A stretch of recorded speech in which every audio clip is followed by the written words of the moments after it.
부처님은 사선을 통해 산명을 성취하시고 정능국자가 되셨는데 고차조정과 육신통을 설명하신 이유가 궁금합니다. 굳이 안 해도 번뇌소멸이 가능할 건데요. 그 부처님께서 그 깨달음을 이루시면서 사선명을 성취하고 그 다음에 그 수명통, 천안통, 그 다음에 무진통, 그 번뇌의 소멸을 이루셨거든요. 굳이 이런 신통이 없어도 깨달을 수가 있는데 왜 이걸 설명하셨냐?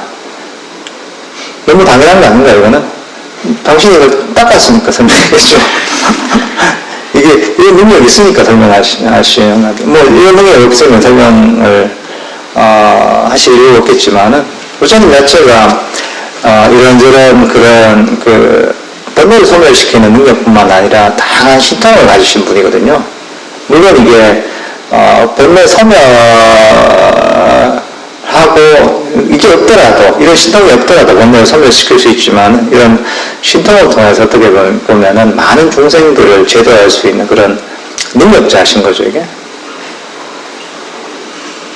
단순히 번뇌만 소멸시킨 아란하고 또는 부처님하고는 많은 대중들을 교화할 수 있는 능력의 차이가 많이 나죠. 그래서 아마 이런 것들을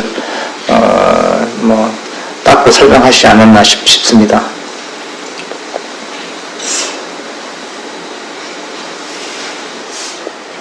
대화받다가 성취한 선정이 바른 선정과 어떻게 다른가요? 바른 방법이 아니어도 선정을 성취한 사람들은 다시 선정을 바른 방법으로 닦아야 하는 것인가요? 근데 대화받다 같은 경우는 이게 자세하게 나와있지는 않습니다. 이게 경전에도. 그래서 이거는 제가 잘 모르겠어요. 그 내용이 흔히 뭐 이런 얘기를 하는데 경전에 자세하게 나와있지는 않거든요. 이 대화받다가 정확하게 뭘 닦았는지 여기에 대해서는 제가 잘 모르겠어요. 그래서 연구를 해보겠습니다.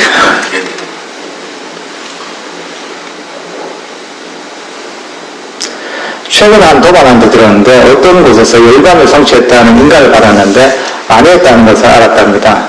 30년 공부 도로함 탐이라는데 자기 공부 성취는 스스로 판단하는 게 안전한 것인지요? 우리도 열반의 인가의 전통이라고 하죠. 깨달았다고 하면 누구한테 인가를 받고 넌 깨달았다 이렇게 인가를 해주는 이런 전통이 있죠, 그죠? 근데 아까도 얘기했다시피 흔히 얘기하는 깨달음이라는 자체가 자기 수준과 관련이 있는 겁니다. 그러니까 이제 이 정도 마음에 도량 있는 분이 그다음에 이제 이 정도 되는 사람은 제자 삼을 수 있겠죠, 그죠? 이거보다 크니까. 그러니까 이 정도 되는 분은 이제 이 정도 되면 그럼 나는 이 정도 됐다 이렇게 인정을 해줄 수 있는 거죠. 그러니까 인가라는 것도 결국은 대부분의 경우에는 본인의 수준, 본인의 차원에 살 수밖에 없는 것입니다. 그래서 사실 인가를 받았다고 해서 그게 실제로 깨달아 그렇게 볼 수는 없는 것이죠. 그리고 깨달음 같은 경우에는 더군다나 굉장히 수준이 높습니다. 경전에 그런 내용이 나옵니다. 부처님 당시에도 보면은 부처님 앞에 가서 서가모니 부처님 앞에 가서 내가 깨달았습니다 이런 하는 수행자들이 많았습니다. 누가 질문합니다. 이게 부처님한테 그 깨달았다 하는 수행자들 중에 그분들은 다 깨달았습니까? 어떻습니까? 물어보니까 부처님이 하신 얘기가 뭐냐면 그 중에 깨달은 사람도 있고 착각한 사람도 있다. 깨닫지 못한 사람도 있다. 이렇게 얘기하십니다. 서가모니 부처님이 직접 생전에 계실 때도 착각을 하는 경우가 사실 제법 있었다는 것이죠. 그리고 또 한 내용은 뭐냐면 서가모니 부처님 당시에 최고야라는 사리부존자입니다. 사리부타 존자. 법의 장군이라고 하죠. 부처님의 오른팔이죠. 어떻게 보면 역사상 최고의 아란이라고 해도 과언이 아니죠.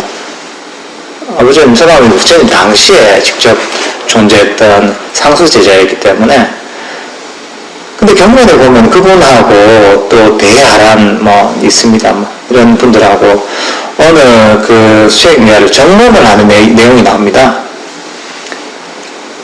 그 점검을 하는데 그 사리푸타 존재하고 다른 아란 이분 같은 점검을 해보니까 아직 아란은 아닌 것 같아 이렇게 판단을 내립니다. 근데 나중에 부처님한테 여쭤보니까 그게 아니라 아란이라고 이렇게 얘기하십니다. 부처님은. 그러니까 이런 사리푸른자조차도 이 위대한 아란조차도 그 사람이 완전하게 깨달았는지 그러니까 이제 실수를 하는 점검에 실수를 하는 그런 내용이 나옵니다. 그래서 경건에서도 그런 얘기를 합니다. 완전하게 그 아란임을 완벽하게 인내할 수 있는 사람은 부처님밖에 없다고 합니다. 아란도 이해 안 되는 겁니다. 어느 정도까지 출원하시겠지만은 100%는 아닌 겁니다. 그러니까 부처님 당시에 뭐 사리비론자 같은 분들도 그 사람이 깨달았는가를 판단하는데 실수를 하는데 그 뒤에 뭐 수행자들이 말할 것 없는 거죠. 그러니까 인가가 100% 맞으려면은 서가모니 부처님이 살아계셔야 됩니다. 네, 살아계셔야 됩니다. 경전에 따라 그렇습니다. 그러니까 그 인가하는 게 항상 그 오류의 가능성이 있다고 봐야 되는 겁니다. 많은 오류의 가능성이 있는 거죠. 그러니까 누가 뭐 인가해줘서 맞다 이거는 경전에 맞지 않는 얘기입니다. 100% 맞다 이거는 뭐 그렇게 맞을 수도 있겠다 이렇게 되는 것이죠. 그럴 수도 있겠다 이렇게 되지만은 100% 맞다 이렇게는 될 수가 없는 겁니다. 서가모니 부처님이 다시 살아오시지 않는 한 그게 불가능한 것이죠.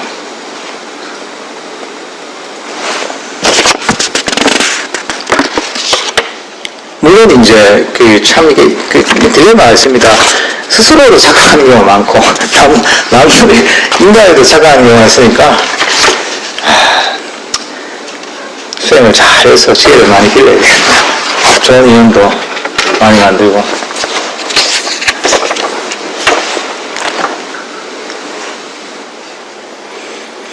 다른 산매 들었는지 알 수 있는 방법은 명상호 관절을 해서 선정 역사를 확인하여 초선정, 이선정, 삼선정, 사선정인지 스스로 알고 확인할 수 있습니까? 그리고 니미타는 선정의 필수 요건입니까?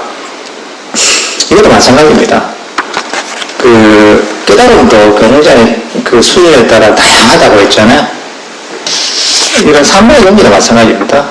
이것도 다 자기 수준입니다, 이게. 설명은 비슷할 수가 있거든요. 근데 뭐를 가지고 초선정이라고, 뭐를 가지고 이선정이라고, 뭐를 가지고 니미타라고 하는가 이런 것들도 객관적인 게 아니라 너무 차이가 편차가 너무 심합니다.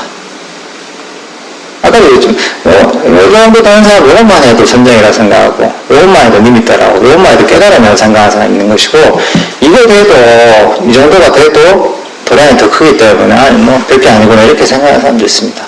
사실 이게 마음은 보이지 않는 것이잖아요. 객관화가 안 됩니다. 굉장히 주관적인 것이기 때문에 스스로 확인하는 게 참 힘듭니다. 사실 수행에 뭐 경지가 어떻게 됐다 해서 그런 얘기들이 실제 경전에 부합하는 경우는 극히 드뭅니다. 사실 이게 오히려 그런 기준을 갖기보다 가장 정확한 기준은 무엇이냐, 내 마음이 좀 더 평화로워졌는가, 좀 더 고요해졌는가, 행복해졌는가, 내가 탐진치에서 많이 벗어났는가, 옛날보다 욕심이 적어지고 불만족이 적어졌는가, 이런 걸 가지고 내 명상이 발전했음을 또는 내 명상의 일을 바로 가고 있음을 알 수 있습니다. 근데 내가 뭘 경험했다 해서는 절대로 알 수가 없습니다. 보통 이제 그런 경계를 위주로 의미를 부여하다 보면은 이상한 데 빠집니다. 특히나 이제 그 경계 이것들 자신의 일종의 이제 소유물로 여기게 됩니다. 이 재산처럼. 내가 차가 있으면 내 차가 이러잖아요. 내 집이 있으면 내 집이다 이러면서 그 집착을 하게 되잖아요. 그것처럼 나는 내가 경험한 이게 내 경기다. 나는 남보다 낫다. 나 이 정도 된다. 이렇게 이제 자신의 소용으로 여기게 되는 경우가 많습니다. 그 경계를 중심으로 하면은. 그래서 보통 수행처에서도 아주 안 좋은 그런 문화들이 있는 게 뭐냐 하면, 야, 나는 이게 됐는데. 뭐 이게, 니는 안 되지. 뭐 이런 거 있잖아요. 이런 식으로 서로 경쟁하면서, 뭐 이제 뭔가 경험하려고 하는, 이런 약간 무슨 학원에서 등수 경쟁하듯이 하는 이런 식으로 문화가 있는 것도 제법 있습니다. 아주 수행의 방향하고 역행하는 것이고, 또 이런 식으로 해서 수행이 될 수가 없습니다, 이게. 그런 어떤 집착이나 할까 욕심을 놓아버리는 길이 명상의 길입니다. 근데 보통 어떤 경계의 수준, 이것을 목표로 해서 이렇게 막 가다 보면은 그의 마음이 그렇게 됩니다, 이게. 내가 얻고 싶은 게 있으니까 막 이걸 얻으려고 하는 것이죠.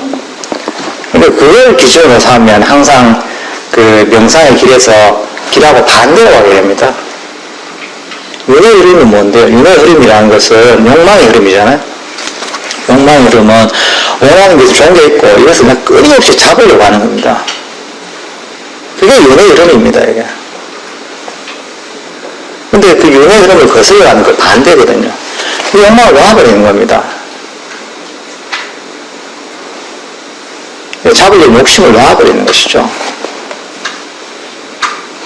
그러니까 이제 명상을 할 때는 어떤 경계를 중심으로 해서 이걸 잡으려고 하는 게 아니라, 그게 아니라 내 마음속에서 탐진치, 원함과 불만족, 실함, 감각적 욕망과 악의를 살펴보고서 이것을 놓아버리려고 하는 것. 그걸 통해서 내 마음이 점점 고요하고 평화롭고 행복해지고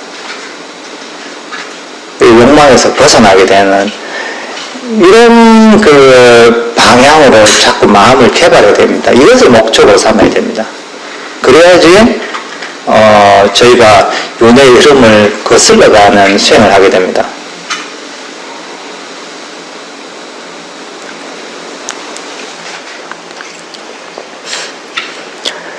저희 발언을 명상 전에 잠시 마음에 이어주고 명상을 하는데요. 발언도 원하는 마음이라 탐심이라 봐야 될까요? 바르게 소원을 세우고 바르게 기억시키는 법에 대해서 알려주십시오. 물론 이제 이런 발언이 필요하겠죠. 일단 저희가 명상을 하는 이유도 그렇고 불교를 접하는 것도 뭔가 원하는 게 있어서 그렇잖아요. 원하는 게 이루어질 것 같으니까 이런 명상을 하게 되고 그 불법을 공부를 하게 되는 것이죠. 그래서 이걸 통해서 나 정말 깨달음을 이래야 되겠다. 석가모니 부처님처럼 이렇게 또 발언을 할 수가 있는 것이죠. 근데 처음에 명상 입문할 때는 이런 마음을 가지고 해야 됩니다. 그렇지만 여기도 얘기했지만 이것도 결국 욕심이거든요. 탐심이거든요. 명상을 하는 동안 이걸 버려야 됩니다. 명상을 시작을 해서 명상을 하는 동안은 이 마음을 싹 버려야 됩니다. 그러니까 그 명상을 하는 동안 버리고 그 명상 끝나고 나서 이런 원은 한 번씩 세워도 되겠죠. 이게 나름대로 그래야지 이제 방향성을 잡아주기 때문에. 그렇지만 명상을 하는 동안은 이걸 완전히 잊어버려야 됩니다. 잊어버리고서 이 마음 탐지치를 모두 놓아버리려는 이런 마음을 가지고 해야 됩니다. 근데 명상을 할 때도 욕심을 가지고 하면은 명상이 발전할 수가 없는 것이죠.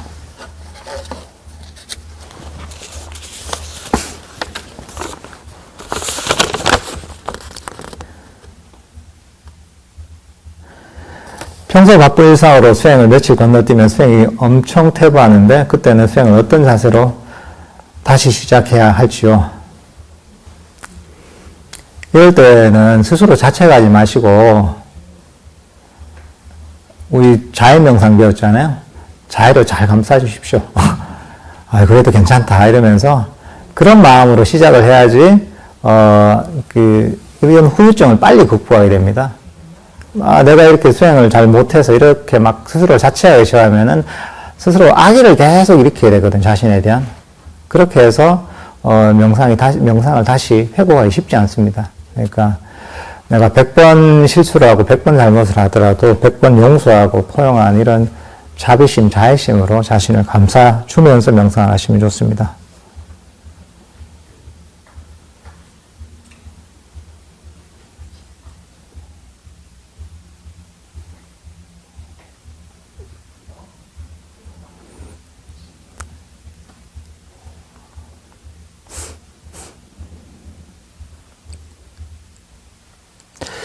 일반은 장소가 아니라고 들었는데 그럼 깨달은 존재는 물질 정신을 소멸한 다음에 어떻게 되는가요?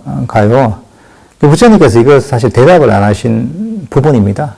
13무기라고 해서 여기에 대해서는 수행에 도움이 안 되기 때문에 부처님께서 대답을 안 하시는 이런 부분이고요. 파옥수행법으로는 깨달음에 도달할 수 없으니까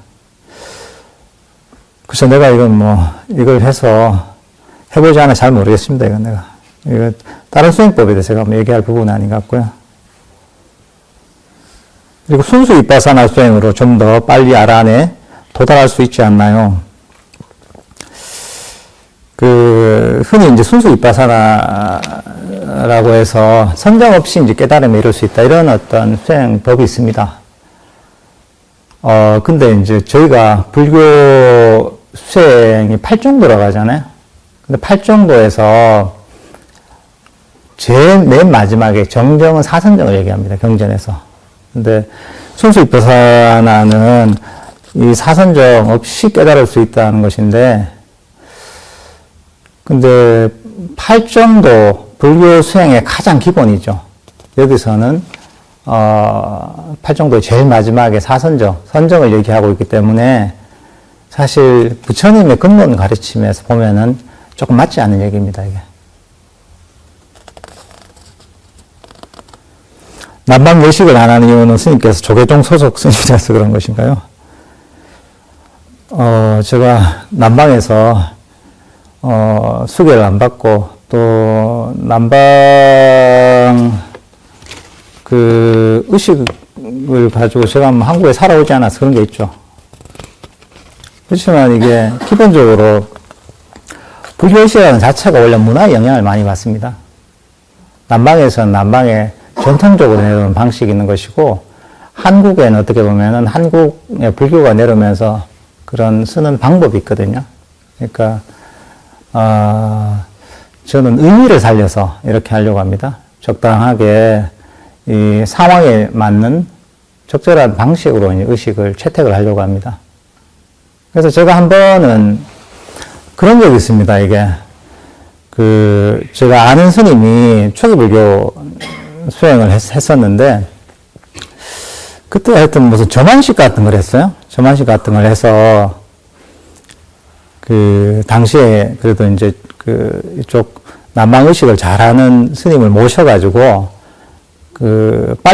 빨리에 챙탱을 하면서 의식을 했어요. 그래서 이제 이런저런 스님들도 모이고, 저도 갔었고, 또 제가 볼 자리도 모였는데, 그것도 나름 의미는 있는데, 빨리 선택을 막 하는데, 제가 느낀 게 뭐냐 하면은, 우리가 처음 커피가 났을 때 있잖아요. 커피가 났을 때, 당시 시골 이런 데서는 커피를, 대접 이런 데 있잖아요. 확 타서, 미숫가루 마시듯이 마셨거든요. 저도 어릴 때 기억이 나거든요, 이게. 딱 색깔로 미숫가루예요, 색깔이, 이제, 커피 믹스가. 딱 그런 느낌이더라고요, 제가. 야, 이거는 사람들의 어떤 문화랄까, 풍토에 맞지 않은 의식이구나. 너무 생경한 것이죠, 이게. 그리고 그 의식을 그대로 소화하지 못한 것이죠. 그냥 밖에서, 남방에서 좀 하다 보니까 그걸 그대로 잘 소화해서 들어야 되는데, 그걸 소화하지 못하고, 그냥 그걸 약간 명목적으로 맞다고 생각하고서 들여오다 보니까 이게 너무 이상하게 느껴졌던 것이죠. 제가 당시에 어떻게 보면 남방의 호주에서 이제 아주 전통 의식을 하는 그런 승단에서 수행을 하고서 바로 넘어왔을 때거든요. 그러니까 굉장히 나도 어떻게 보면은 그런 의식에 익숙한 사람인데도 불구하고 제가 당시에 느꼈던 건 뭐냐면, 야, 이거는 뭘 모르고 이 커피를 처음 이제 접했을 때 이것을 무슨 미숫가루 타먹듯이 막 대접해서 타는 것처럼, 그런 거하고 비슷하구나, 이런 생각이 들었죠. 그러니까, 그 한국에 맞게 적절하게 그 의식의 의미를 살리면서 잘 소화하는 게 필요하죠.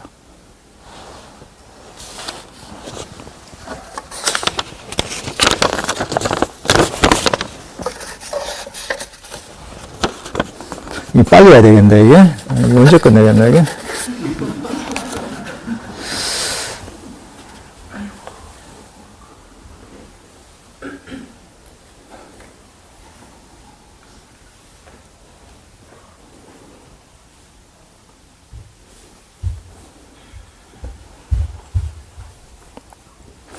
호흡이 미세해질 때 빛이 산만하게 확장되거나 작아져서 고요하게 있으려고 해도 집중이 잘 안 됩니다. 이렇게 고요해지면 호흡을 관찰하는데 고요함이 깨질 때 어떻게 해야 되는지 궁금합니다. 이런저런 현상이 나타날 때가 있습니다. 빛이 나타나기도 하고, 다양한 현상들이 나타나는데, 그때도 그런데 되도록이면 신경을 안 쓰는 게 좋습니다, 이게. 호흡 명상을 하고 있다면은, 명상 주제를 편안하게 계속 알아차리면서, 함께 하는 게 좋습니다. 자연스럽게, 호흡이 사라지거나, 이럴 때까지 호흡을 놓치지 않고 알아차리는 게 그게 가장 좋은 방법입니다.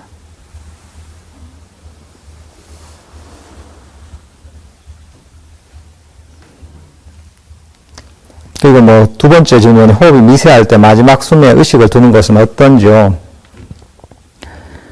너무 의도적으로 노력하지 않는 게 좋습니다. 대체로. 상황에 따라 다르긴 한데, 아주 중요한 것은 호흡 명상을 하는 것도 결국은 우리 마음을 아주 고요하게 멈추기 위한 것입니다. 그러니까 이렇게 마음을 고요하게 멈추도록 노력해야 되는 것이지 이걸 가지고 의도를 내서 마음을 자꾸 흔드는 건 사실 이게 명상을 하는데 도움이 안 됩니다. 이게.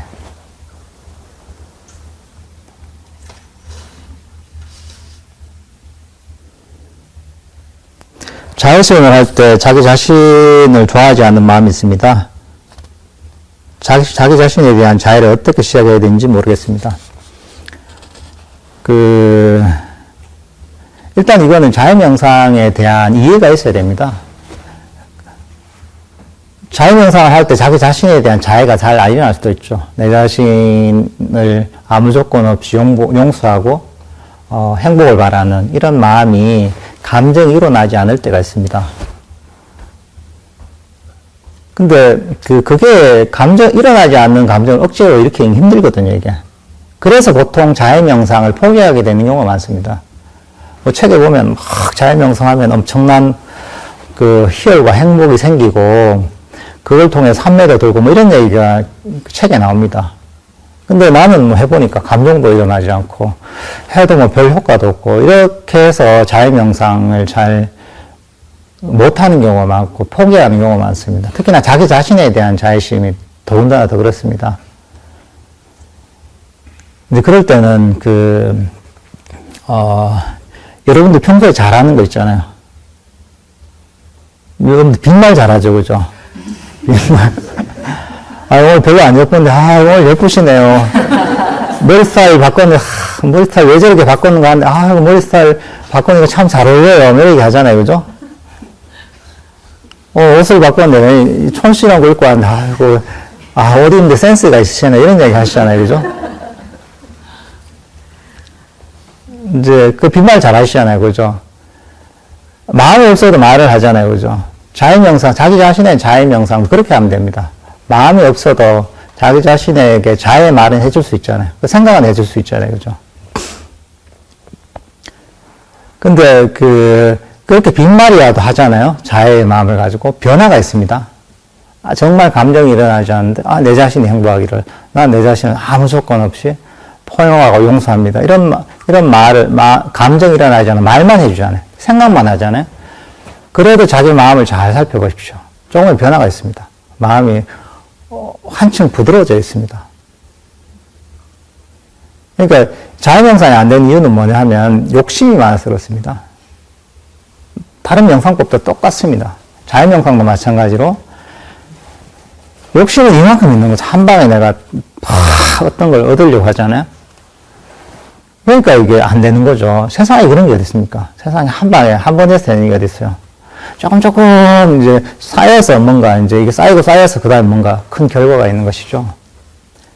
근데 자연명상이라는 것 자체는 감정이 일어나면 확 좋겠지만은 감정이 일어나지 않고 그야말로 빈말처럼 생각만 하거나 말만 하더라도 그것도 하나의 아주 좋은 선법이기 때문에 좋은 말이잖아요. 좋은 생각이잖아요.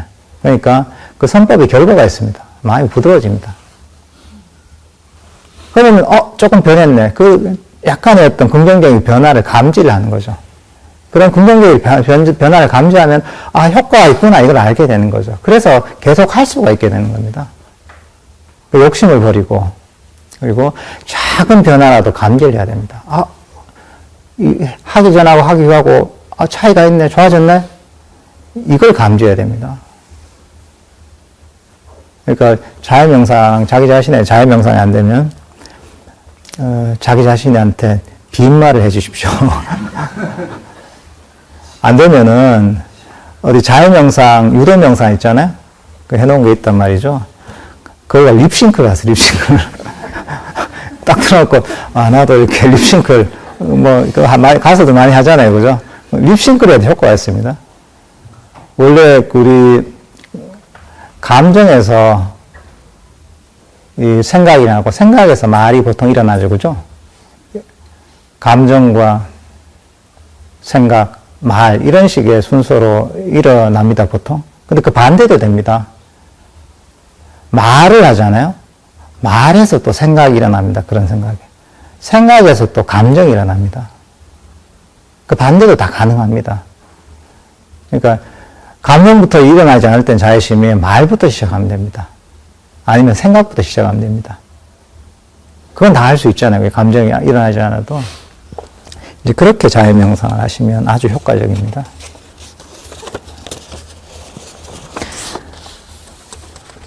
시간이 막 지금 지나가지고 내가 조금 급해지는데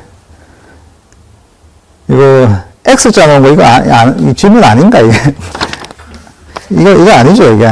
커피를 좋아하는데 이게 질문하신 건가 안 하신 건가 모르겠네. X를 해놨는데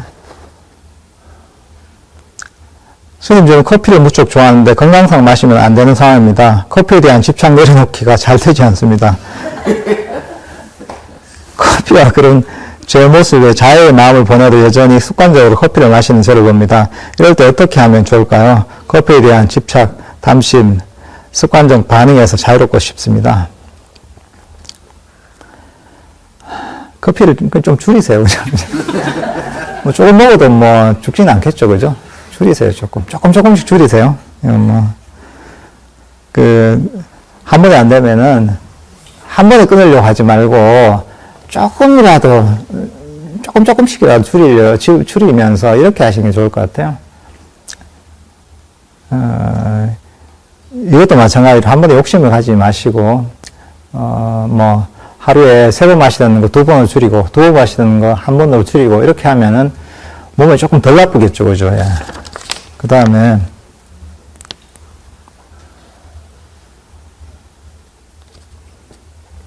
여기서는 단체 수련 동안은 잘 적응하고 오래 앉아 있을 수 있습니다. 하지만 집에서는 혼자 꾸준하게 명상하는 게 힘듭니다. 어떻게 해야지 혼자서 잘 할 수 있을까요? 이런 얘기인데요. 원래 그렇습니다. 이제 단체로 하면은 같이 하는, 여기서 이제 에너지를 많이 받습니다. 그러다 보면은 평소에 오래 앉아있지 못해도 단체로 하면 오랫동안 명상을 잘할 수 있는 경우가 많습니다. 그러니까 이게 혼자서 잘하면 저희가 이런 집중명상 할 필요가 없겠죠, 그죠? 그래서 우리가 하는 겁니다. 이런 잘하는 방법들이야 어쨌든 명상을 여러 가지 방법을 설명했지만은 쉽지는 않습니다. 그러니까 이런 집중명상 기회가 있으면 이런 데서 명상을 하면서 이렇게 하면은 또 에너지를 많이 받습니다. 많이 받아서 또 명상을 하고 법회도 자주 나와주고 이러면 됩니다. 혼자서 하긴 되게 힘듭니다, 원래.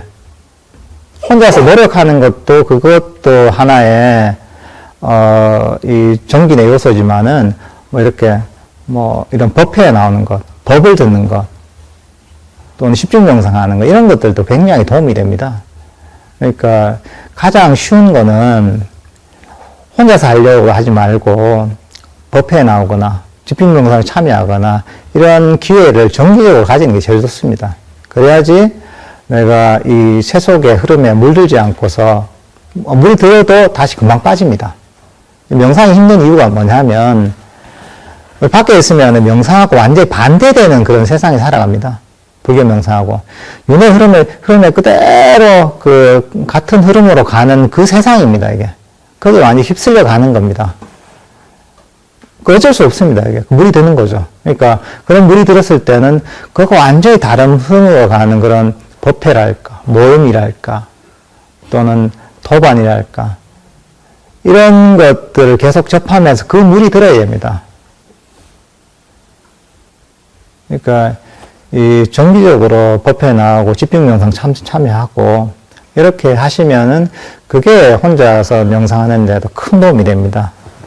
예.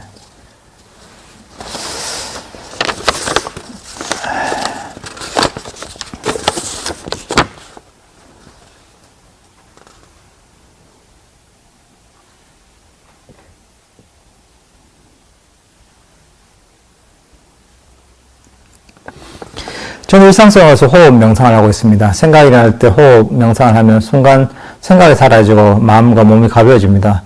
상대방과 대화, 전화통화할 때도 호흡을 놓치지 않고 있으면 상대방의 말들이 있는 그대로 들립니다. 스님께서 일상생활 속에서 호흡 명상을 하는 것은 아니라고 하셨는데 제가 현재 하고 있는 방법은 잘못되었는지요?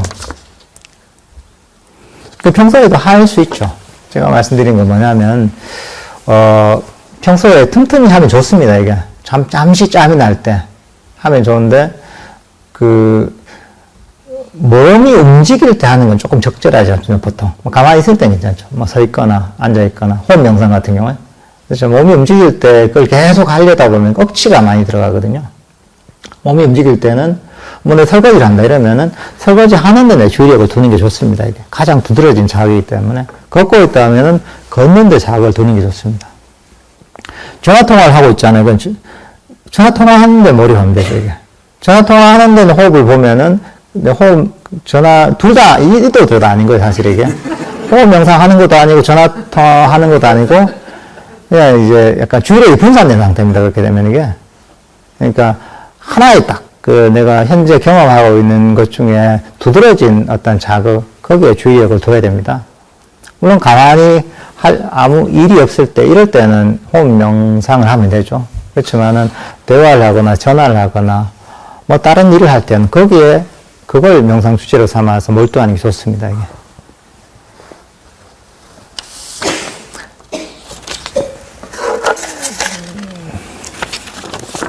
계속 나오네. 다 돼갑니다, 이제. 걱정하지 마세요. 걱정하지 마세요. 호흡 명상과 화두 명상의 근본적인 차이점, 결과는 같은지요?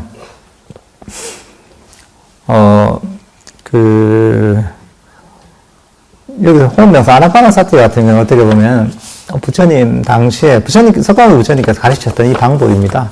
화두 수행은, 이제 불교 수행의 원리를 응용해서, 중국 송대 정도 이렇게 나타난 아주 중국적인 요소가 많이 들어간 그런 어떤 수행법입니다. 결과는 같은지요? 글쎄요, 명상의 접근 방식이 좀 많이 다릅니다, 이게. 이게 같은 차원으로 얘기하기 힘든 부분이 사실 많이 있습니다. 삶에 대한 정의도 많이 다르고, 또, 근본적인 불교관도 사실 많이 다르고요, 이제. 그래서, 이거는 뭐, 각자 판단하셔야 될 것 같아요, 이게. 이거를 가지고, 이게 맞다, 안 맞다 할 부분은 아닌 것 같고, 각자 가르침을 비교해 가면서 스스로 좀 잘 판단하셔야 될 것 같습니다. 그렇지만, 어쨌든 간에 시대적으로 보면, 호흡 명상, 아나파나사티는, 부처님께서, 직접 수행하셨던, 또 깨달음 계기가 된 이런 수행법이고, 화두수행은 뭐 불교적인 불교 수행의 원리를 응용을 하긴 했지만은, 원래 부처님 당시부터 있었던 방법은 아니고 중국에서 새롭게 등장한 이런 수행법이라고 볼 수 있습니다. 정해상수에 대해 설법 부탁드립니다. 정해상수라고 할 때, 뭐 정이라고 하면 흔히 뭐 사마타, 해라고 하면 위파사나라고 할 수도 있습니다.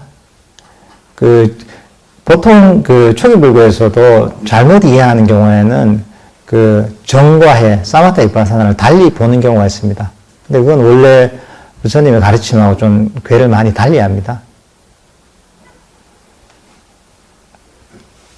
흔히 얘기해서 삼매, 사마타는 마음의 어떤 고요, 평화를 개발하는 방식이라고 할 수 있습니다. 접근 방식입니다. 그리고 위파사나 같은 경우에는 있는 그대로 보는 어떤 꿰뚫어 보는 어떤 지혜를 얘기합니다. 근데 두 가지 다 목적은 뭐냐면은 탐니치를 놓아버리는 것입니다. 수행의 차원에서 얘기하자면은 사마타적인 방식은 뭐냐면은 본인의 방편 있잖아요. 명상의 주제를 알아차림에서 탐진치 5가지 장애를 놓아버리는 접근 방식입니다. 위파사나는 이해를 통해서 무상고 무아에 대한 이해를 통해서 마음속에 일어나는 탐진치와 5가지 장애를 놓아버리는 접근 방식입니다. 결국 목적은 같습니다, 이게. 약간 수행하는 방식은 조금 다르지만 목적은 탐진치를 놓아버리는 것입니다. 근데 이 두 가지가 사실은 같이 가야 됩니다. 사마타가 위파사나를 증장시키고 위파사나가 사마타를 증장시킵니다. 고요하게 멈춘 삼매가 고요하게 멈췄을 때 우리는 있는 그대로 실상을 볼 수가 있거든요.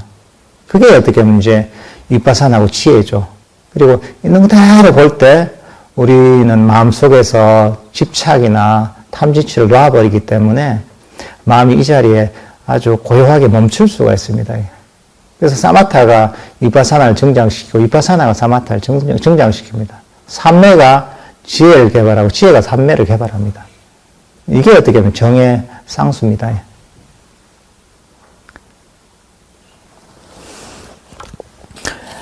네, 이제 마지막입니다.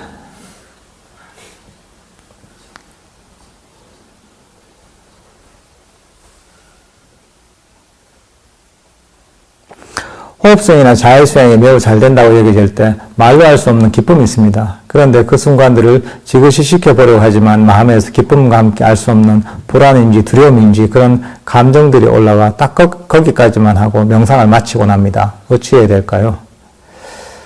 명상을 통해서 뭔가 좀 발전이 있고 변화가 있죠. 기쁨이 생기기도 하고 마음이 아주 고요하고 평안해지기도 하고 그러다 보면 두 가지가 다 골라옵니다. 하나는 이게 너무 기쁘니까 약간 흥분되는 거 이런 마음이고 한 가지는 또 뭐냐면 두려움이 또 생깁니다. 흥분은 그게 이게 좋으니까 어쩔 줄 모르는 거죠. 그러면서 마음이 평정심을 잃어버리게 됩니다. 그리고 때로는 두려움이 일어납니다. 두려움이 일어나서 평정심을 잃어버립니다. 그러면서 명상이 거기서 멈추게 됩니다. 두려움이 일어나는 데는 두 가지 정도 이유가 있겠죠. 하나는 뭐냐면, 이 좋은 걸 잃어버릴까 두려운 거죠. 이게 없어지면 안 되는데, 이런 조바심이라고 두려움이 있고, 한 가지는 뭐냐면, 이 좋은 걸, 내가 죄진 것도 많은데, 내가 이런 걸 받아도 되나? 죄가 많은데, 나는, 이 정도 받을 자격이 없어 하는 그런 죄책감의 반로에서 오는 두려움도 있습니다. 그럴 때는, 이런, 이것들은, 두려울 필요가 없다. 이 두려워하는 것 자체가, 결국은 죄책감의 반로라면은, 자기 자신에 대한 악이고, 버려야 될 장애이고, 또는, 뭔가, 장애라는 걸 알고서 이것을 버려야 되고, 때로는, 이걸 잃어버릴까 두렵다. 이런 마음에서라면은, 이 명상의 경지는 잡으려고 해서, 지키려고 해서, 지킬 수 있는 게 아니다. 오히려 이런 잡으려는 마음, 지키려는 마음을 놔버릴 때 명상이 발전할 수 있다. 이런 마음을 가지고 마음을 돌려야 됩니다. 그래서 명상을 하면서, 명상이 발전하면서 점점 중요해지는 게 뭐냐 하면 평정심이 중요해집니다. 마음을 어떤, 이제 그 대단한 경지에 와도 또는 어떤 두려운 상황이라도 그래도 평온하게 있을 수 있는 평정심이 굉장히 중요합니다. 예를 들면은 나중에는 눈앞에 석가모니 부처님이 탁 나타나셔가지고 이래도 그 상태에서도 평정할 수 있어야 된다는 거죠. 석가모니 부처님이 오시면은 아이고 오셨습니까? 예, 나는 내 명상 할랍니다. 아이고 오셨어요. 아이고 가시려고요. 알겠습니다. 그래서 이렇게 평온하게 앉아 있을 수 있는 평정심이 있어야 됩니다. 나중에는 이런 평정심, 이 부동심이라고 하죠. 부동하게, 마음을 이 자리에 멈출 수 있는, 이게 명상이, 발전되면 발전될수록 가장 중요한 요소가 됩니다. 이제 다 된 것 같습니다. 아유, 시간이 많이 됐네요. 그죠? 예.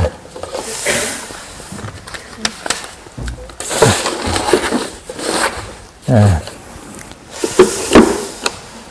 오늘 시간이 많이 늦었는데요. 장시간. 마지막 날이 괜찮겠죠. 그죠? 예. 장시간 고생 많으셨습니다. 예. 마지막 날 편안하게 주무시고요. 내일, 아침에 뵙도록 하겠습니다. 예. 수고하셨습니다. 성불하십시오. 예.